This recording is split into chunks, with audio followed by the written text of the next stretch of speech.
Suatu hari Nabi SAW waktu umur 12 tahun.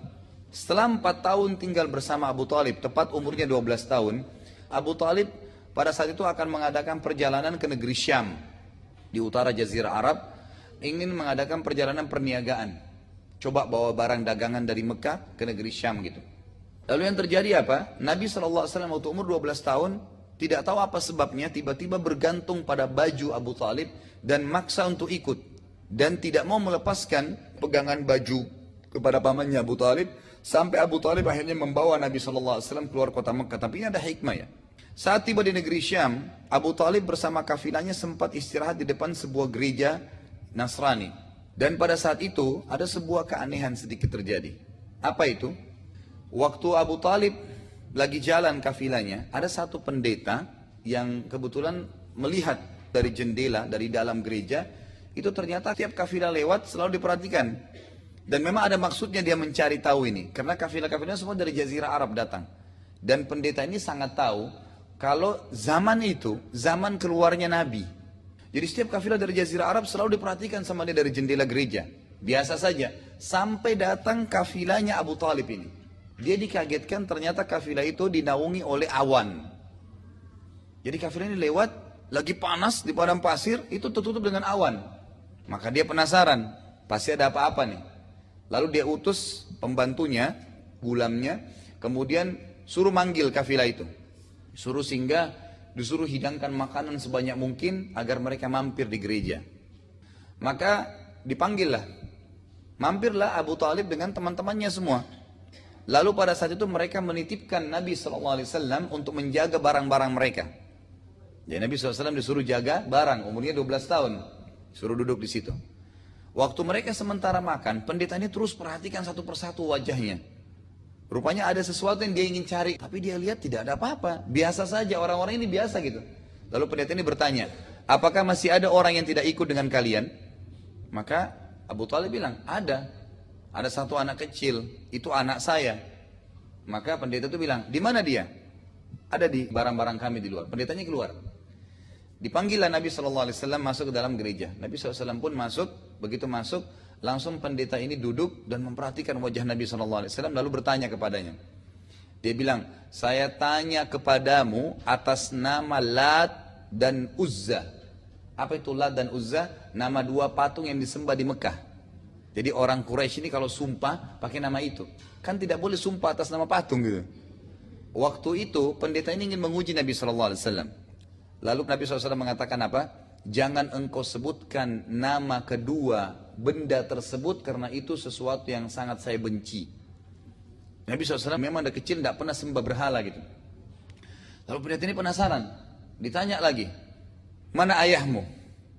Nabi SAW mengatakan, ayah saya sudah meninggal. Ibu kamu di mana? Ibu saya sudah meninggal. Ditanyalah beberapa pertanyaan sampai akhirnya dia mengatakan, hai anak kecil, kata pendeta ini, apakah engkau mengizinkan aku untuk melihat pundakmu? Maka Nabi SAW mengatakan silakan. Dibuka baju Nabi SAW, di pundak sebelah kanannya itu ada seperti daging yang muncul berbentuk seperti hati. Itu dikerumuni dengan bulu-bulu tebal, lebat. Semua Nabi punya itu. Itu namanya simbol kenabian. Di pundak sebelah kanan, daging seperti muncul, warna merah, dipenuhi dengan bulu, dan itu semua Nabi punya itu. Waktu pendeta ini lihat, langsung dia kaget dan mencium Nabi SAW. Memegang tangan Nabi SAW, lalu dibawa ke tempat Abu Talib sama teman lagi makan. Ditanya, siapa anak ini? Dia ingin pancing gitu. Abu Talib bilang, ini anak saya. Kata pendeta itu, tidak mungkin anak ini punya ayah. Anak ini meninggal ayahnya waktu umurnya masih 6 bulan di perut ibunya. Pendeta itu tahu rinciannya bukan dari Nabi SAW. Dari kisah sebelumnya dia sudah tahu kisah Nabi yang akan keluar itu. Ayahnya meninggal waktu masih umur 6 bulan di perut ibunya. Ibunya meninggal pada saat dia umur 6 tahun. Disebutkan kisah Nabi SAW. Lalu Abu Talib heran. Dari mana anda tahu? Langsung dia mengatakan anakmu ini akan menjadi Nabi nanti. Bawa pulanglah dia ke Jazirah Arab. Karena kalau orang Yahudi tahu dia keluar dari orang-orang Arab, maka pasti akan dibunuh. Karena orang Yahudi tidak mau Nabi terakhir dari turunan orang Arab. Maunya dari Bani Israel. Dan sudah pernah saya sebutkan sebenarnya sumbernya satu, Nabi Ibrahim AS. Nabi Ibrahim punya 2 orang istri, Sarah dan Hajar. Sarah punya Ishak dan Hajar punya Ismail. Nah, dari Ismail ini turun Nabi Muhammad SAW. Nah, dari Ishak ini ada Yakub. Yakub ini nama lainnya dia Israel. Jadi Israel itu namanya Nabi Yakub sebenarnya sekarang, dipakai sama mereka. Kalau dikatakan Bani Israel berarti keturunannya Nabi Yakub. Nabi Yakub punya anak Yusuf, ada kemudian Musa, Daud, Sulaiman, Isa. Ini semua dikenal dengan nabi-nabi Bani Israel. Nah, mereka berharap setelah Isa dan Musa itu keluar dari Bani Israel juga terakhir. Ternyata keluar dari turunan Nabi Ismail. Dan orang-orang Yahudi ini tidak mau masuk Islam hanya karena fanatisme buta. Kejahilan. Kalau Anda tanya orang Yahudi kenapa tidak beriman, mereka bukan mengatakan Islam tidak benar. Karena Muhammad itu keluar dari turunan Ismail. Ismail itu ibunya dulu Hajar. Hajar itu bekas budak. Fanatisme yang tidak perlu gitu. Baik, intinya adalah pada saat itu Abu Talib akhirnya membawa pulang Nabi SAW buru-buru ke Mekah karena percaya dengan apa yang disampaikan oleh pendeta tersebut. Termasuk juga sebelum fase kenabian, Nabi SAW pernah dibawa oleh Abu Talib begitu balik ke Mekah. Beberapa waktu kemudian ada banyak peramal-peramal yang datang. Peramal-peramal ini umumnya semua menggunakan jin. Mereka sering menerka-nerka, jadi ada jasa peramal istilahnya. Jadi mereka sering, peramal-peramal ini berkelompok datang ke satu kota, misalnya kota Mekah. Nawarin jasa nih. Jadi kalau mereka sudah datang di satu tempat, misalnya di jalan raya ini, nanti orang-orang pada datang, ngeramalin anaknya, ngeramalin dirinya, ngeramalin nasibnya. Dan ini semua tidak boleh. Nabi SAW larang dalam Islam, tidak boleh kita meramal nasib kita. Bukan cuma meramal, mendatangi peramal saya sudah dilarang. 2 hadis Bukhari. Hadis yang pertama kata Nabi SAW, siapa yang datang ke peramal bertanya, maka tidak diterima sholatnya selama 40 hari. Maksudnya 40 hari ini bukan 40 hari yang akan datang, tapi yang lalu. Makanya tidak usah lagi ada yang bertanya, Ustadz, kalau saya sudah pernah ke peramal, berarti saya tetap sholat nggak ya? Toh sholat saya tidak diterima. Bukan yang akan datang Bapak Ibu sekalian, tapi sholat ada 40 hari yang lalu tiba-tiba hangus, hilang. 2 kali datang, 80 hari hilang sholatnya. Dan seterusnya. Bukan yang akan datang.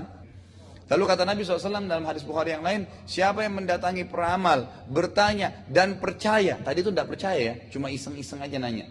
Ini yang kedua, bertanya dan percaya, maka dia telah kafir terhadap apa yang diturunkan kepada Muhammad SAW. Artinya tidak boleh sama sekali ke peramal, cukup angkat tangan ke langit, berdoa kepada Allah, selesai.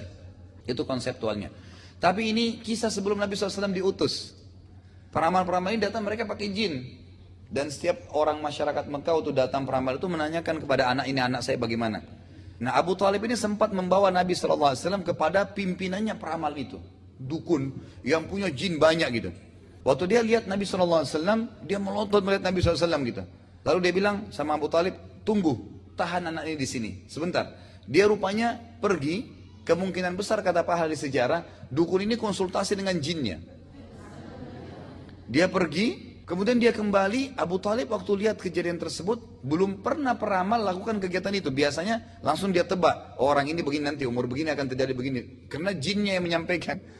Maka apa yang terjadi? Abu Talib membawa lari Nabi SAW. Keluar dari situ, peramal itu kembali mengatakan dengan suara keras, mana anak tadi di sini itu? Anak itu nanti akan punya peran yang sangat besar menguasai dunia ini. Jadi kata peramal itu. Tapi Abu Talib sudah sembunyikan. Ini diantara kisah yang diangkat oleh para ahli sejarah.